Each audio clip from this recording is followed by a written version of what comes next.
something that was voluntary, that was voulu, rather than as I will maintain, shall maintain, and have maintained all along, something inescapable, unpostponable, ineluctable.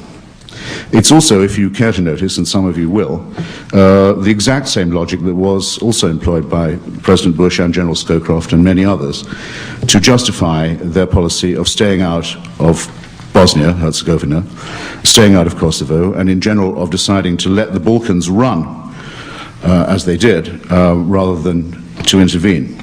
So it's an argument with a long history that's not as glorious as its apparent prescience, prudence, or common sense may make it sound. That's not to say that I haven't noticed another thing about the present debate, which is a slightly distressing tendency by those who support the intervention of resting their case largely on the underreported good news. Like Mark, I've been in Iraq myself since we last met, and I certainly wouldn't deny, and I'm fond of asserting, that there's a great deal to celebrate in the new Iraq. The restoration of the ecology of the southern marshes, for example, the largest wetlands in the Middle East, the home of the Marsh Arabs, the emancipation of the media, and the consequent enormous burgeoning of electronic and print revolution, the emancipation of the schools and universities, the consolidation of Kurdish autonomy, the opening of the mass graves and the secret prisons. All of these are magnificent things, but those who want to take credit for them must, of course, by an axiom, automatically accept the blame for the huge lacunae in matters such as water or power or security that go along with this success. And in my view, if one is prepared to support a cause, one must be prepared to support it when it is going badly. The President's been widely lampooned by many a glib columnist, Ms. Dowd most notably, for saying that increased violence isn't necessarily a cause for despair or alarm, and may even be evidence of traction. Actually, he's quite right to take this apparently paradoxical view. Paradox is not the President's strong point, and his first venture into it was somewhat tentative. And to my knowledge, actually, and in my hearing, that view was first expressed by General John Abizaid, a very seasoned soldier in many theaters of war and revolution. But I will say that I think it's correct to diagnose that those who murder the officials of the United Nations, including our beloved former friend Sergio de Mello, the man who oversaw the independence and shamefully belated freedom of East Timor, and those who murder the officials of the Red Cross and who blow up the Jordanian embassy and set fire to oil pipelines and blow up water mains and shoot down respected Muslim clerics outside places of worship are making our point for us. And their desperation is an accurate guide. There's no justifiable way that a country as populous and important as Iraq can possibly be left at the mercy of such people, and I would argue, have always argued, that there never was any justification for leaving Iraq the prisoner of such people. So the counsel of prudence espoused by Bush and Scowcroft and their new liberal emulators is a sort of pseudo-realism. It's not as practical or as hard-headed or as prudent as it purports to be.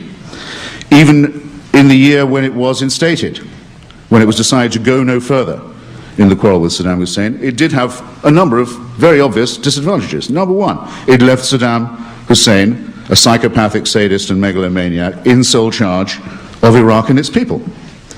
It left the Iraqi people under United Nations sanctions, which the regime itself could mostly evade, but which very greatly punished the population and seems to have had a very degrading effect on society and its infrastructure. It did, as its authors, Bush and Scowcroft elsewhere, are forced to concede, involve the United States in watching from the sidelines as Iraqis who'd taken America's word and encouragement were mown down from the air in hundreds of thousands for rebelling on America's side and in its name.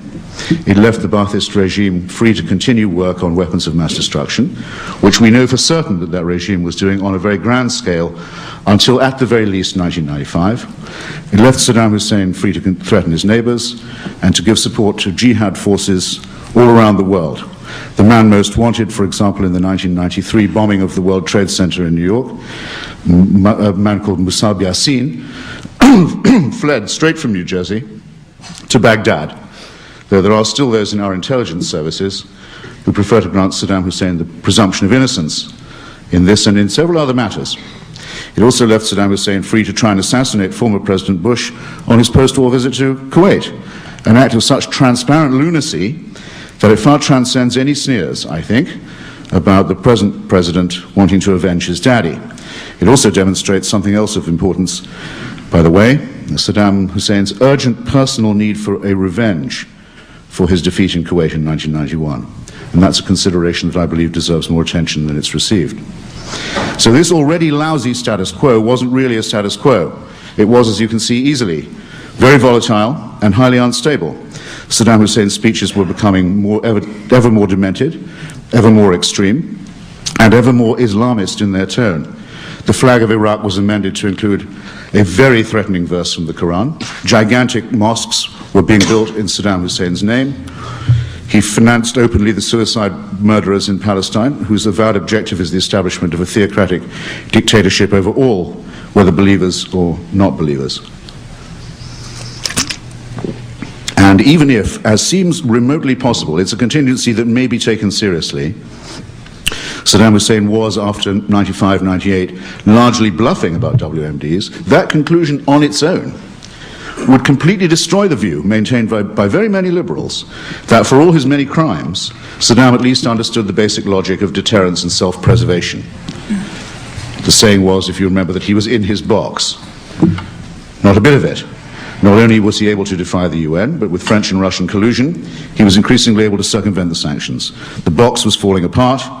Its supposed loony captive was becoming ever more toxic and uncontainable, and as he became older and crazier, there emerged the real prospect, the very clear prospect, of a succession passing to either Uday or to Qusay Hussein, or perhaps, if we were really lucky and the Iraqi people were well behaved enough, to both of them.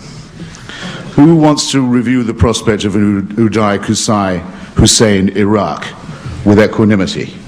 Who wants to see how that would pan out? 1 minute? Very well. Prepare for a rhetorical acceleration. Look, I'm glad we've got a bit of rebuttal. I'll be, if I haven't got my drift across by now, I won't have done at all. But the question, in other words, becomes this. Should the date or the timing of this unpostponable confrontation have been left to Saddam Hussein to pick? Or was it for those responsible forces in the international community to save Iraq from the undoubted traumatic implosion that was coming anyway, that was in our future, the meltdown of Iraqi society, the possibility of Sunni, Shia, Kurdish civil war, the possibility of organized crime taking over the cities, the certainty that there would have been opportunistic interventions from outside, certainly from Turkey, probably from Iran. All of these things were going to happen. All of them are a great deal more menacing, would have been a great deal more menacing than the relatively contained and I would say unquestionably liberating effect of a preemptive, well thought out intervention. Seriousness about inspections demanded, as David... Sorry? Yeah. I'm willing to stop on a dime to respect the... I'll just have to close and say that for these reasons and others which I will share with you, ladies and gentlemen, brothers and sisters, at the appropriate time, I suspect the Council of Prudence that I opened with, regard it as pseudo-realistic, as I regard its authors of being, and suspect even more the tendency of much of today's left to take its refuge in a neutralist and conservative isolationism. Thanks and bye for now.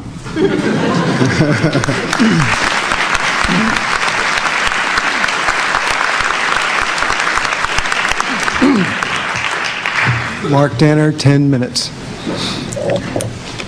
Gosh, that was good.